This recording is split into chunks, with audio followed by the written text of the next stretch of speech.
అందరికీ నమస్తే అండి. Welcome back to Janu's Zindagi channel. ఎలా ఉన్నారు? నేను కూడా చాలా బాగున్నాను. ఇంకా అయితే ఫస్ట్ టైం నేనైతే టమాటా నిల్వ పచ్చడి చేద్దామని చెప్పి ఒక 2 కేజీలు టమాటా పళ్ళు అయితే తీసుకున్నాను. చాలా బాగున్నాయి పళ్ళు అయితే. ఇంకా అలానే 2 మెథడ్లో అయితే చేశానండి. ఏ మెథడ్ బాగా అవుతుందో, అంటే ఏ మెథడ్లో చేసుకుంటే ఈజీగా బాగుంటుంది, టేస్ట్ కూడా బాగుంటుంది అనేసి నేను ఈ వీడియోలో అయితే చెప్తున్నాను. ఇంకా చూసారు కదా, 2 కేజీల పళ్ళు మంచిగా కడుక్కొని క్లీన్ చేసుకోవాలి. వాటర్ అనేది లేకుండా మనమైతే క్లీన్ చేసుకోవాలి. అలా అయితేనే మనకి పచ్చడి అనేది ఎక్కువ రోజులు వస్తుంది. అలానే బూజు పట్టకుండా ఉంటుంది. వాటర్ తగిలితే ఏంటంటే తొందరగా బూజు పట్టేస్తుంది. ఇలా చూసారు కదా, ఒక్కొక్క టమాటా పండు ఒక 6 పీసెస్ కానీ 4 పీసెస్ కానీ చేసుకొని ఇలాగైతే డబ్బాల్లోకి అయితే వేసుకున్నాను. ఇంకా ఈ మొత్తం అన్నిన్ను డబ్బాలను చూసారు కదా, సేమ్ అవి నేను ఏం చేశాను అంటే 2 కేజీల టమాటా పళ్ళుకి 2 గ్లాసులు కల్లుప్పు అయితే వేసుకున్నాను. అదే సేమ్ 2 గ్లాసులు కారం వేసుకోవాలి. ఇప్పుడు కాదులేండి, మనం పచ్చడి మిక్సీ కొట్టేటప్పుడు కారం వేస్తాం కదా, అది సేమ్ ఈ గ్లాస్తో మీరు క్వాంటిటీ చూసుకోండి, సరిపోతే తర్వాత వేసుకోవచ్చు. ఇది మాత్రం క్వాంటిటీ నేను చెప్తున్నాను. 2 కేజీలకి చిన్న టీ గ్లాస్ 2 గ్లాసులు అయితే సరిపోతుంది కరెక్ట్గా. కొంచెం పసుపు కూడా వేసాను అనమాట. ఇలాగా ఉప్పును పసుపు వేసుకున్న తర్వాత వాటిని అన్నిటినీ మొత్తం మంచిగా కలుపుకొని మనం ఏ డబ్బాలో స్టోర్ చేసుకోవాలనుకుంటున్నామో ఆ డబ్బాలో అయితే స్టోర్ చేసుకోవాలి. అదేంటి అంటే రోజు సేమ్ టైంకి మనం సేమ్ నా డబ్బాలోనే ఉంచి కుదుపుతూ ఉండాలన్నమాట. అంటే కలుపుతూ ఉండాలి. డైలీ మనం 3 డేస్ ఉంచుతాము అంటే 3 రాత్రులు ఉంచాలంట.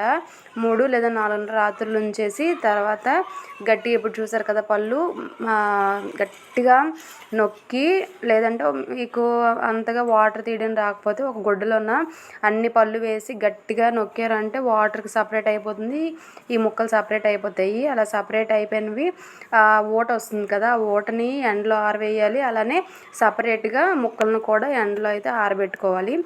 ఇక్కడ మధ్యలో కొన్ని క్లిప్స్ అయితే మిస్ అయిపోయాయి, అందుకే నేను చెప్తున్నాను. 4 డేస్ కంటిన్యూగా ఎండలో ఆరబెట్టుకున్న తర్వాత ఏ రోజైతే మనము పచ్చడికి మిక్సీ కొడతాం అన్న రోజు చింతపండు ఉంటుంది కదా, చింతపండు 1/2 కేజీ చింతపండుని మనం ఆ ఓట్లో నానబెట్టాలన్నమాట. ఒక 2 లేదా 3 గంటలైనా, లేకపోతే హాఫ్ డే అయినా నానబెట్టేసిన, అంటే ఈవినింగ్ మనం మిక్సీ కొడతామంటే మార్నింగ్ మనం ఆ ఓట్లో చింతపండు వేసుకున్నట్టయితే మంచిగా మిక్సీ అయితే అవుతుందన్నమాట.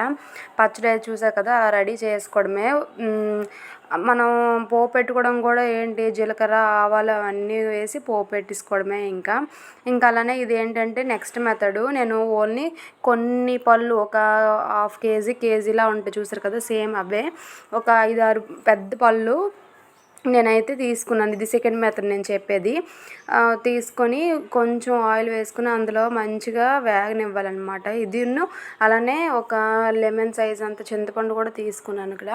ఆ చింతపండు ఈ టమాటా ముక్కలు మంచిగా కలిసిపోయి జ్యూసీగా రావాలి, ముక్కలు లేకుండా మంచిగా మిక్స్ అయిపోయేటట్లుగా మనం చేసుకోవాలి. నాకైతే ఈ మెథడే బెటర్ ఏమో అనిపించింది. మా పిల్లలకి, మా హస్బెండ్కి కూడా ఈ మెథడ్లో చేసిన పచ్చడి అయితే విపరీతంగా నచ్చేసింది అనమాట. నేను చేయడమో కొంచెమే చేశాను, అంటే ఫస్ట్ టైం కదా చేయడము అనేసి కొంచెమే చేశాను. చాలా బాగా నచ్చింది కూడాను.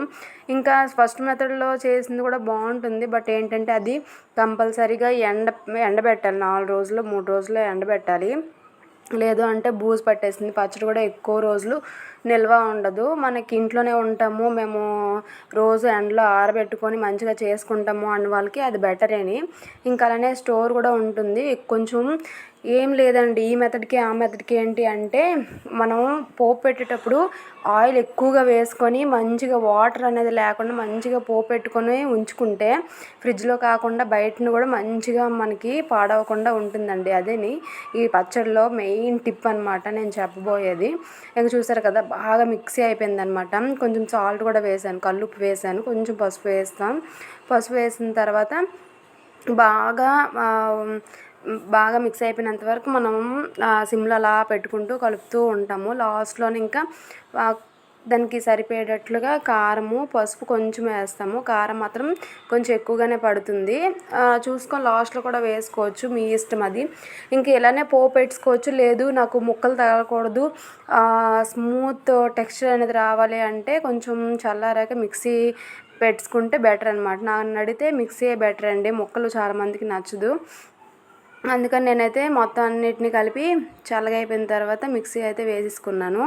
మిక్సీ వేసుకున్న తర్వాత ఇంక పోపు పెట్టుకోవడమే. దానికి దీనికి సేమ్ ప్రాసెస్. ఇంకా అలానే దానికి దీనికి ఏంటంటే ఒక చిన్న క్లిప్ మిస్ అయిపోయింది. మనం ఒక గిన్నె తీసుకొని అందులో ఆవాలు, జీలకర్ర, మెంతులు, కొంచెం మెంతులు తీసుకొని దోరగా వేయించి అవి చల్లగా అయిపోయిన తర్వాత ఫస్ట్ అవి మిక్సీ కొట్టి తర్వాత ఈ టెక్స్చర్స్ మిక్సీ కొట్టి వేసుకుంటే మాత్రం టేస్ట్ చాలా బాగుంటుంది. అదొకటి ఇక్కడ క్లిప్స్ అయితే మిస్ అయిపోయినాయి. పోపు అన్నిటికీ సేమేనండి. సేమ్ ఇగో ఎండుమిరపకాయలు, కరివేపాకు, శనగపప్పు, జీలకర్ర, ఆవాలు అన్నీ వేసుకొని మంచిగా దోరగా వేయించుకొని అందులో అయితే వేసేసుకోవడమే. Same process. నాకు తెలిసి మ్యాక్సిమము నేను సెకండ్ చెప్పే ప్రాసెస్లో అందరూ చేసుకొని ఇలా పచ్చళ్ళు పెట్టుకుంటే దోశలోనికి, ఇడ్లీలోనికి, అలాగే వేడివేడి అన్నంలోనికి తినడానికి అయితే చాలా అంటే చాలా టేస్టీగా ఉంటుంది. నేను వాయిస్ ఓవర్ ఇచ్చినప్పుడు కూడా చాలా నోరు ఊరుతుంది అనమాట నాకు ఇది చూస్తుంటే. నాకైతే టమాటా పచ్చడి అంటే భలే ఇష్టము. Second method is the best అని నేను అనుకుంటున్నాను. ఫస్ట్ మెథడ్లో చేసిన వాళ్ళు ఫస్ట్ మెథడ్లో చేసుకోవచ్చు. రెండు కూడా మంచిగా వచ్చాయి, బాగా వచ్చాయి. ఇవేనండి నేను చేసుకున్న 2 మెథడ్లోని పచ్చళ్ళు. మీరు చేసుకున్నారా? టమాటా పచ్చడి అంటే మీకు ఇష్టమేనా? ఇష్టమైతే లైక్ చేయండి. ఈ వీడియో నచ్చితే కూడా సబ్స్క్రైబ్ చేసుకోండి అండ్ లైక్ చేయండి. బాయ్.